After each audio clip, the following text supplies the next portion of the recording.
एक शक्ति है, गॉड है। मुझे लगता है कोई ना कोई सुप्रीम पावर है, कोई शक्ति ऐसी तो है जो आपकी हेल्प करती है उस समय। जब से मैं पैदा हुआ हूँ तब से मुझे पता लगता है ये सुपर पावर है, ये सुपर पावर है, ये सुपर पावर है, ये सुपर पावर है। लेकिन आज मैं बहुत विश्वास के साथ कह सकता हूँ दोस्तों कि सुपर पावर तो एक ही है, जिसने ये आंखें बनाई, जिसने ये मुंह बनाया, जिसने हमारा वंडरफुल शरीर बनाया। आप मानते हैं खालिक में? खालिक का मतलब मुझे नहीं पता। बनाने वाला। आप एक ईश्वर में मानते, एक खुदा में मानते या अनेक खुदा में मानते? नहीं, मैं तो सभी जगह जाता हूँ, मंदिर जाता हूँ, मस्जिद जाता हूँ, लेकिन मैं किसी को मानता नहीं। मैं सिर्फ यही मानता हूँ कि मैं भी मंदिर जाता हूँ, मस्जिद, मैं भी मंदिर जाता हूँ, मस्जिद जाता हूँ। एक पावर जो है, जो हमको रूल करती है, मैं उस चीज को मानता हूँ। एक पावर, दो पावर नहीं ना, एक पावर जो है, वही तो पूछ रहा हूँ मैं। एक पावर को मानते हैं, दो पावर को मानते? एक ही पावर को मानता हूँ। मैं भी एक पावर को मानता हूँ। मंदिर भी जाता हूँ, मस्जिद भी जाता हूँ, लेकिन मंदिर जाके बुत परस्ती नहीं करता हूँ, मूर्ति पूजा नहीं करता हूँ, क्योंकि वो पावर कहती है मूर्ति पूजा मत करो। मूर्ति मतलब वो पावर वाले को आप कम पावर दे रहे, बराबर है ना? तो हिंदू मजहब कहता है मूर्ति पूजा मत करो, ईसाई मजहब कहता है मूर्ति पूजा मत करो, कुरान कहता है मूर्ति पूजा मत करो। एक पावर, उसको पावर कहो, ईश्वर कहो, खुदा कहो, अल्लाह कहो, लेकिन एक है ना कि दो है? एक ही है। बिल्कुल से। एक पावर को मानते? बिल्कुल। यानी एक ईश्वर को मानते? बिल्कुल। एक खुदा को मानते? बिल्कुल। एक अल्लाह को मानते? बिल्कुल। आप मानते हैं कि बुत परस्ती, मूर्ति पूजा गलत है? गलत तो है, लेकिन मैं करता हूँ। यही तो बात है।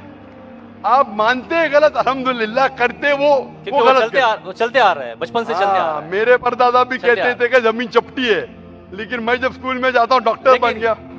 बट हम मूर्ति की पूजा करने की वजह से मैं मानता हूँ कि मैं गॉड फियरिंग हूँ, मुझे डर है। मेरे वालिद गलत काम से बचता हूँ। हाँ, गलत काम करते, लेकिन गलत काम से बचते, दोनों में टकराव है। आप गलत काम से बचते, फिर बोलते गलत काम करते। मूर्ति की पूजा करने से मैं गलत काम से बचता हूँ। आपने कहा, मैं मानता हूँ। आपने कहा मूर्ति पूजा करना गलत है, मैं मूर्ति पूजा करता हूँ, गलत काम से बचता हूँ, तीनों में टकराव है। मैं हिंदी में जरा कमजोर हूँ। आपने कहा कि मूर्ति पूजा करना गलत है, लेकिन फिर भी मैं करता हूँ और गलत काम से बचता हूँ, दोनों कॉन्ट्रडिक्टिंग है। शराब पीना गलत है, फिर भी पीता हूँ और गलत काम नहीं करता। अरे पीऊंगा तो बलात्कार करूंगा ना। मैं नहीं पीता हूँ। आप नहीं पीते, अच्छी बात है, अल्हम्दुलिल्लाह। आपके वेद में लिखा है, बाइबल में लिखा है, कुरान में लिखा है, तो क्यों करते? बचने का है तो उस पावर, उस ताकत, उस अल्लाह, उस खुदा, उस भगवान के अहकामात पे अमल करो। मूर्ति पूजा करने से क्या मिलेगा आपको? आप कुरान मजीद पढ़ो, कुरान मजीद आखिरी पैगाम है उस पावर का। तो अगर आप जानते हैं कि मूर्ति पूजा गलत है, तो गलत काम से क्या सही रास्ता मिल सकता है? चोरी करना गलत है, लेकिन मैं क्या करता हूँ? चोरी करता हूँ और गरीबों में बांटता हूँ। सही है? गलत है। गलत है। चोरी करना गलत है, आप मानते? क्या चोरी करता हूँ लेकिन गरीबों में बांटता हूँ? अरे गरीबों में बांटने का तो मेहनत करके बांटो ना, चोरी करके मेहनत मत करो। मेहनत करके मेहनत करो और हलाल की कमाओ और गरीबों में बांटो।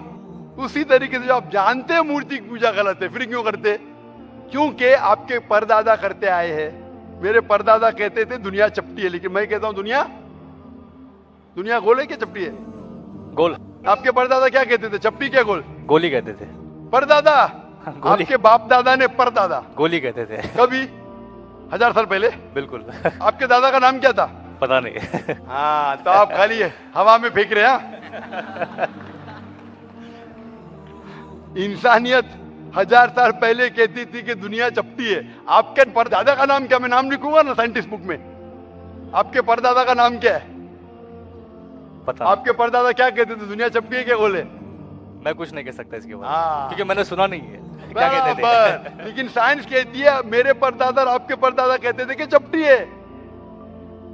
आप मानते हैं चपटी है? नहीं, क्योंकि आप तरक्की कर चुके। जब तरक्की करते हैं, गलत चीज को छोड़ देने का है। अभी बुत परस्ती करेंगे या छोड़ देंगे?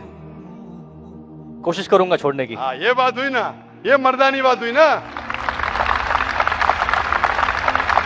माशाल्लाह, ये अच्छी बात है कि भाई साहब मानते एक पावर में, एक खुदा में, एक ईश्वर में, एक भगवान में। बुत परस्ती गलत है और कोशिश करेंगे इसको छोड़ने की। आप मानते हैं कि मोहम्मद सल्लल्लाहु अलैहि वसल्लम पैगंबर है? पता नहीं, मुझे नहीं मालूम। इसीलिए मैं चाहूंगा कि आप कुरान मजीद पढ़िए। अल्लाह ने तुम्हें मुस्लिम ही बनाया। हो सकता है कि बचपन में आपके बड़े, आपके वालिदैन, आपके टीचर आपको सही रास्ता नहीं दिखा सके और आप गलत रास्ते पे गए, लेकिन इसके बावजूद आप अल्लाह को दोषी नहीं ठहरा सकते। आप ये पूछ सकते कि अल्लाह ने क्यों मुझे हिंदू खानदान में पैदा किया? अगर मुस्लिम खानदान में पैदा किया होता, हो सकता है कि मैं मुसलमान होता।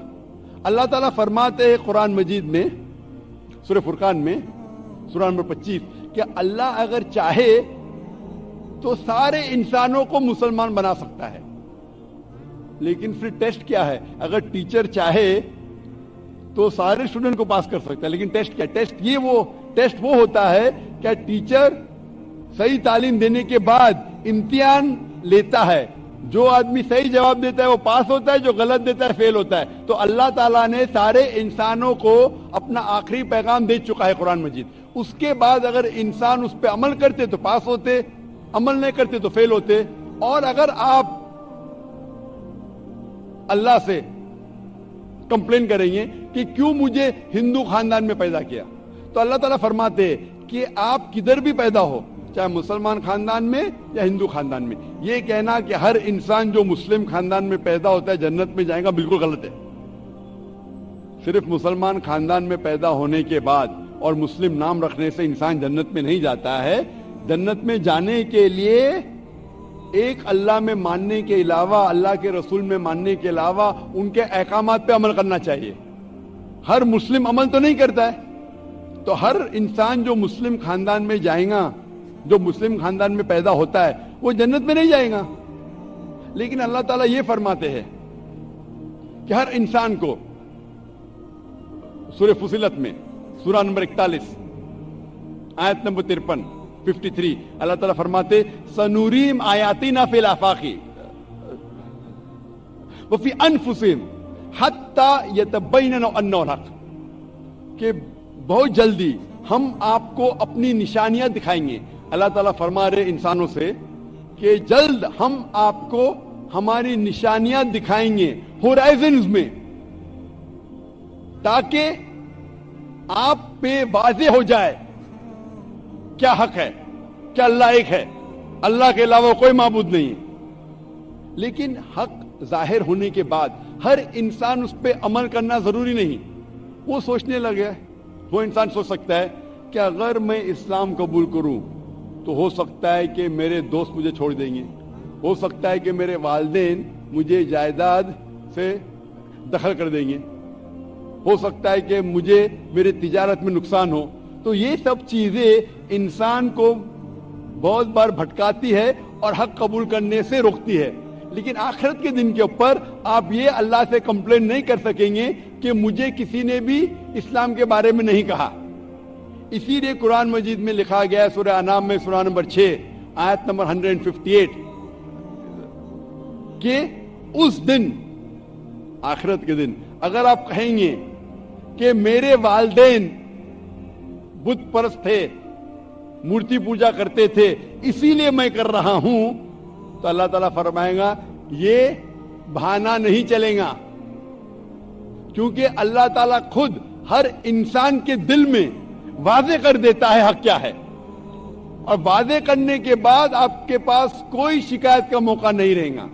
और आपको भी, आप आज इस मजलिस में आ चुके हैं और मैंने लाखों लोग के सामने आपको वादे किया है कि खुदा एक है, उसके अलावा कोई माबूद नहीं, और मोहम्मद सल्लल्लाहु अलैहि वसल्लम उसके आखिरी पैगंबर है। अगर आज आप इस बात को नहीं मानेंगे तो कल आप ये कंप्लेन नहीं कर सकेंगे, आप शिकायत नहीं कर सकेंगे अल्लाह से कि मुझे पता नहीं था। बाकी लोग कर सकेंगे क्या नहीं, वो बाद में देखा जाएगा। आप तो, अल्लाह तो वादे कर दिया किसके जरिए पता नहीं, लेकिन आज मेरे जरिए तो कर रहा है आपको।